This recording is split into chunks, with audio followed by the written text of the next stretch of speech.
Hello નમસ્કાર વિદ્યાર્થી મિત્રો. તો વિદ્યાર્થી મિત્રો, ધોરણ 8ની અંદર જે ત્રિમાસિક કસોટી લેવાની છે એ ત્રિમાસિક કસોટી આધારિત પ્રશ્ન બેંકનું આપણે સોલ્યુશનની ચર્ચા કરીએ. તો વિદ્યાર્થી મિત્રો, ધોરણ 8 વિષય છે વિજ્ઞાન. તો વિદ્યાર્થી મિત્રો, 40 ગુણનો પ્રશ્નપત્ર હોય છે. તો વિદ્યાર્થી મિત્રો, સૌથી પહેલાં આપણે જોઈએ પ્રશ્ન 1ની વાત કરીએ તો શું કહે છે, નીચે આપેલા વિકલ્પોમાંથી સાચો વિકલ્પ પસંદ કરીને જવાબ લખો. પ્રત્યેકના 1 ગુણ છે, કોઈ પણ 4 લખવાના છે. શું કીધું છે વિદ્યાર્થી મિત્રો, કાગળ સાથે ઘસેલી એક સ્ટ્રો બીજી સ્ટ્રોને આકર્ષે છે તે કયા બળના કારણે થાય છે? તો સાચો ઓપ્શન છે વિદ્યાર્થી મિત્રો ઓપ્શન એ, સ્થિત વિદ્યુત બળ. બીજો પ્રશ્ન છે, પાચન ક્રિયામાં ખોરાક અન્નનળીમાં કયા બળના લીધે ધકેલાય છે? તો જવાબ છે વિદ્યાર્થી મિત્રો સ્નાયુ બળ, એટલે કે ઓપ્શન એ સાચું છે.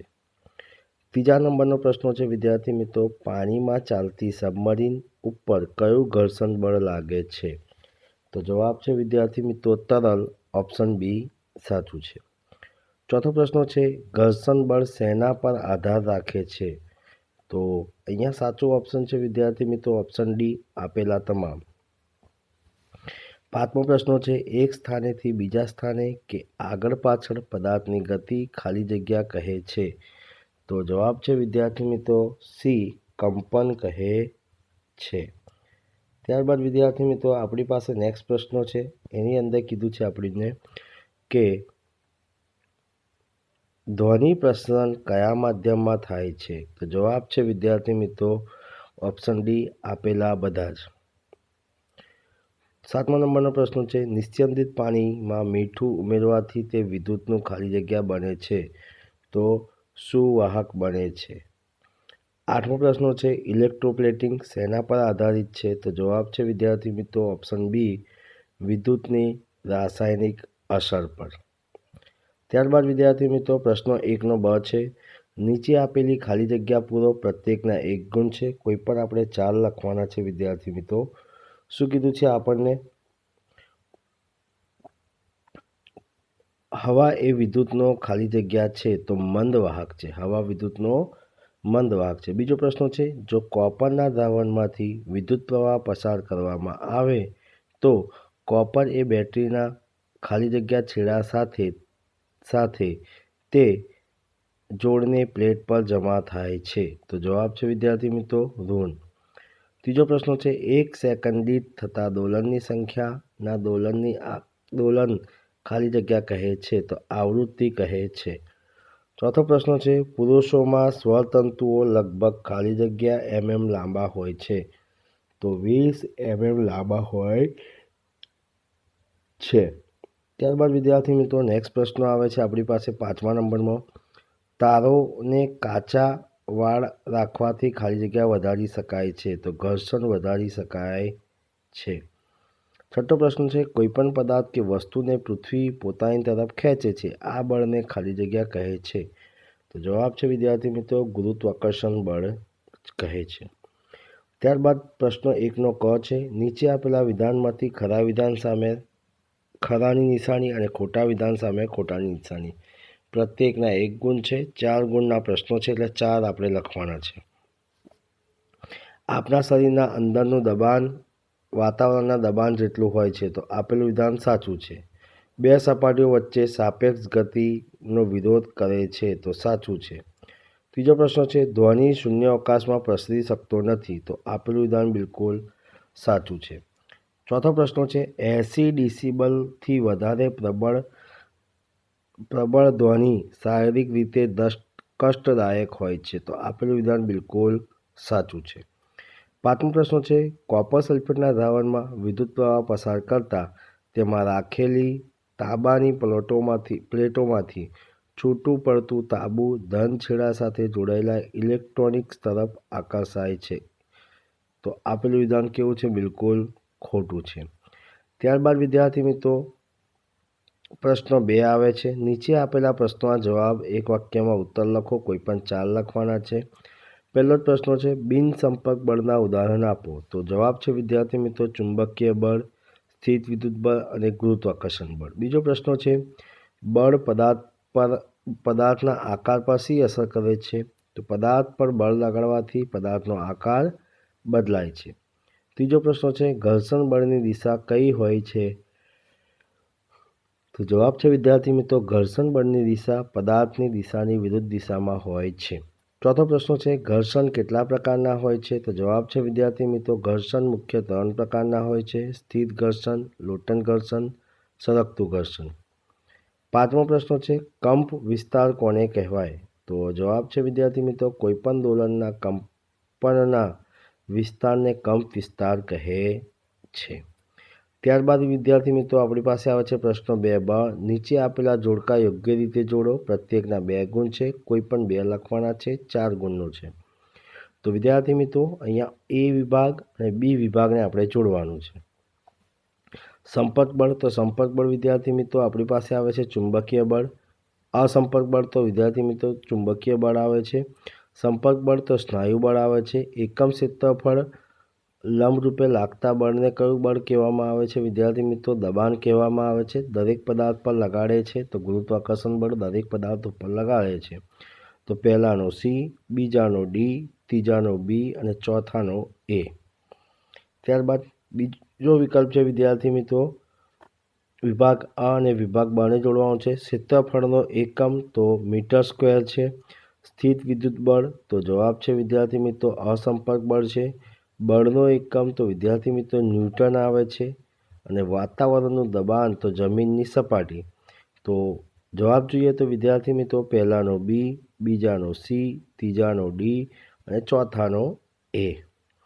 ત્યારબાદ વિદ્યાર્થી મિત્રો નેક્સ્ટ આપણી પાસે આવે છે, બરાબર છે. એની અંદર આપણને શું કીધું છે કે કમાન કાંટો, બોલ બેરિંગ, વિમાન, ટાયરના ખાંચાઓ. તો કમાન કાંટાની અંદર વાત કરીએ વિદ્યાર્થી મિત્રો તો કયું ઘર્ષણ લાગે છે, બળનું માપ લાગે છે કે શું લાગે છે? બરાબર છે, બળનું માપ. બોલ બેરિંગ તો ઘર્ષણ લાગે છે. વિમાન તો વિમાનની અંદર ટાયરના ખાંચાઓ, તો ટાયરના ખાંચાની અંદર શું આવે છે? ઘર્ષણમાં વધારો આવે છે. બરાબર છે વિદ્યાર્થી મિત્રો, તો આના જવાબ તમારે કમેન્ટ બોક્સની અંદર જણાવવાના છે. ત્યારબાદ નેક્સ્ટ આવે છે બલ્બનું પ્રકાશિત થવું. તો પહેલાનો બી, બીજાનો ડી અને ત્રીજાનો એ અને ચોથાનો સી આપણને જોવા મળે છે. ત્યારબાદ વિદ્યાર્થી મિત્રો આપણી પાસે આવે છે પ્રશ્નો 3. નીચે આપેલા પ્રશ્નોના જવાબ માગ્યા મુજબ લખો. પ્રત્યેકના 2 ગુણ છે, કોઈ પણ 3 લખો. 6 માર્ક્સનો વિભાગ છે. સંપર્ક અને અસંપર્ક બળ સમજાવો. તો સંપર્ક બળ, જ્યારે પદાર્થ એકબીજા સાથે ભૌતિક સંપર્કમાં હોય ત્યારે તેમની વચ્ચે પ્રવર્તતા બળોને સંપર્ક બળ કહે છે. દાખલા તરીકે સ્નાયુ બળ, ઘર્ષણ બળ. અસંપર્ક બળો, 2 પદાર્થ વચ્ચે કોઈ ભૌતિક સંપર્ક ના હોય ત્યારે તેમની વચ્ચે પ્રવર્તતા બળોને અસંપર્ક બળ કહે છે. દાખલા તરીકે સ્થિત વિદ્યુત બળ અને ચુંબકીય બળ. બીજો પ્રશ્ન છે બળ એટલે શું? બળના પ્રકાર જણાવો. તો પદાર્થને ધક્કો મારવો કે ખેંચવો તેને બળ કહે છે. સ્નાયુ બળ, ઘર્ષણ બળ, ગુરુત્વાકર્ષણ બળ, સ્થિર વિદ્યુત બળ અને ચુંબકીય બળ આ એના પ્રકાર છે. ત્રીજો પ્રશ્ન છે ઘર્ષણ ઘટાડવાના 4 પદ્ધતિ જણાવો. તો ઘર્ષણ ઘટાડવાની 4 પદ્ધતિઓ નીચે મુજબ છે. પહેલું છે ગતિશીલ ભાગોની વચ્ચે ઊંજણ લગાવીને, જેમ કે ગ્રીસ, તેલ અને ગ્રેફાઇટ લગાવીને. બીજું બોલ બેરિંગનો ઉપયોગ કરીને. ત્રીજું સંપર્કમાં રહેલા સપાટીઓની લીસી બનાવીને. ચોથું જે મશીનોમાં ઊંજણ તરીકે તેલનો ઉપયોગ ના કરી શકાતા હોય તે ઘર્ષણ ઓછું કરવા માટે ગતિશીલ ભાગો વચ્ચે હવાના સ્તરોનો ઉપયોગ કરવામાં આવે છે. ત્યારબાદ વિદ્યાર્થી મિત્રો ચોથો પ્રશ્ન છે આપણી પાસે, વૈજ્ઞાનિક કારણ આપી સમજાવો. શું કહે છે? ક્રિકેટ બેટનું હેન્ડલ ખરબચડું રાખવામાં આવે છે. ક્રિકેટ બેટનું હેન્ડલ ખરબચડું રાખવાથી હેન્ડલ અને હાથ વચ્ચે ઘર્ષણ વધે છે. આથી હેન્ડલની પકડ મજબૂત થઈ શકે છે. તેથી ક્રિકેટ બેટનું હેન્ડલ ખરબચડું બનાવવામાં આવે છે. પાંચમો પ્રશ્ન છે ઇલેક્ટ્રોપ્લેટિંગ એટલે શું? 2 ઉદાહરણ આપો. તો વિદ્યુત વાહન દ્વારા કોઈ પદાર્થ પર કોઈ જરૂરી છે ધાતુનું આવરણ જ કરવાની પ્રક્રિયાને ઇલેક્ટ્રોપ્લેટિંગ કહે છે. ઉદાહરણ તરીકે બાથરૂમના નળ, કારના અમુક ભાગો, રસોડાના ગેસ બર્નર, પૈડાઓની રીમ વગેરે. ઉપર ક્રોમિયમનું આવરણ કરવામાં આવે છે. ખાદ્ય પદાર્થના સંગ્રહ માટે ડબ્બાઓમાં લોખંડ ઉપર ટીનનું આવરણ કરવામાં આવે છે. છઠ્ઠો પ્રશ્ન છે, પુરુષો, સ્ત્રીઓ અને બાળકો સ્વરતંતુઓ સરખા જ હોય છે, તેમનું કાર્ય શું છે? તો જવાબ છે વિદ્યાર્થી મિત્રો, ના, પુરુષોમાં સ્વરતંતુ 20 mm જેટલું લાંબો હોય છે, જ્યારે સ્ત્રીઓમાં લગભગ તે 5 mm જેટલો ટૂંકા હોય છે. અને બાળકોમાં સ્વરતંતુ ઘણા ટૂંકા હોય છે, તેથી પુરુષો અને સ્ત્રીઓ બાળકોના અવાજ જુદા હોય છે. ત્યારબાદ વિદ્યાર્થી મિત્રો આપણી પાસે આવે છે પ્રશ્ન નંબર 4. પ્રશ્ન નંબર 4ની અંદર શું કીધું છે? નીચે આપેલા વિધાન માગ્યા મુજબ પ્રશ્નોના જવાબ આપણે વિદ્યાર્થી મિત્રો લખવાના છે. ઘોંઘાટ અને સંગીત વચ્ચે શું તફાવત છે? તો જવાબ છે વિદ્યાર્થી મિત્રો, ઘોંઘાટ અને સંગીત વચ્ચે આપણી આસપાસ વિવિધ પ્રકારના ધ્વનિ સાંભળીએ છીએ. બરાબર છે વિદ્યાર્થી મિત્રો. આ ધ્વનિને આપણે ઘણીવાર ધ્વનિ આપણી ખુશી આપે છે, જ્યારે ઘણીવાર આપણા માટે અગવડનું કારણ બને છે. બસ કે ટ્રકના હોર્ન દ્વારા ઉત્પન્ન થતી ધ્વનિ તથા કન્સ્ટ્રક્શનની સાઇટ ઉપર આવતો ધ્વનિ આપને અશાંતિ આપે છે. આવા અસુખદ ધ્વનિને ઘોંઘાટ કહેવાય છે. ક્લાસરૂમમાં જે બધા જ વિદ્યાર્થીઓ એક સાથે બોલે તો ઉત્પન્ન થતો ધ્વનિ ઘોંઘાટ લાગે છે. તો આ બીજી બાજુ સંગીત વાદ્યો દ્વારા ઉત્પન્ન થતો ધ્વનિ એ કાનને ખુશી આપે છે. હાર્મોનિયમ વડે ઉત્પન્ન થતો ધ્વનિ એ સંગીત ધ્વનિ છે, જ્યારે સિતાર દ્વારા ઉત્પન્ન થતો ધ્વનિ એ સંગીત ધ્વનિ છે. આ સુખદ ધ્વનિને સંગીત કહે છે. બીજા નંબરનો પ્રશ્ન છે, પ્રવાહી વિદ્યુતનો સુવાહક છે કે મંદ વાહક છે? નક્કી કરવાની 2 રીત વર્ણવો. તો પ્રવાહી એ વિદ્યુતનો સુવાહક કે મંદવાહક નક્કી કરવાની 2 રીત નીચે મુજબ છે.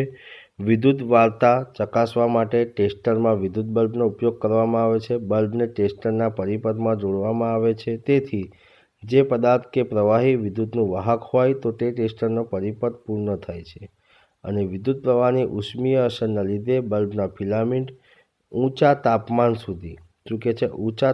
સુધી ગરમ થાય છે અને પ્રકાશિત થવાનું શરૂ કરે છે. પરંતુ જો વિદ્યુતનો પ્રવાહ પસાર ના થતો હોય તો બલ્બ પ્રકાશિત થતો નથી. તો પ્રવાહ વિદ્યુતનું મંદ વાહક હોય છે. બીજી રીતમાં વિદ્યુત પ્રવાહની ચુંબકીય અસરનો ઉપયોગ કરી શકાય છે. ટેસ્ટરના મુક્ત છેડાઓને પ્રવાહમાં ડુબાડવામાં આવે છે. ટેસ્ટરમાં ચુંબકીય સોયને બલ્બની સાથે જોડવામાં આવે છે. જ્યારે તારમાંથી વિદ્યુત પ્રવાહ પસાર થાય છે ત્યારે ચુંબકીય સોયનું કોના વર્તન દર્શાવે છે. ત્રીજો પ્રશ્ન છે વિદ્યાર્થી મિત્રો, વૈજ્ઞાનિક કારણ આપી સમજાવો. બંને છેડાઓથી છોલેલી પેન્સિલ પ્રયોગશાળામાં વિદ્યુતના વાહક તરીકે વાપરી શકાય છે?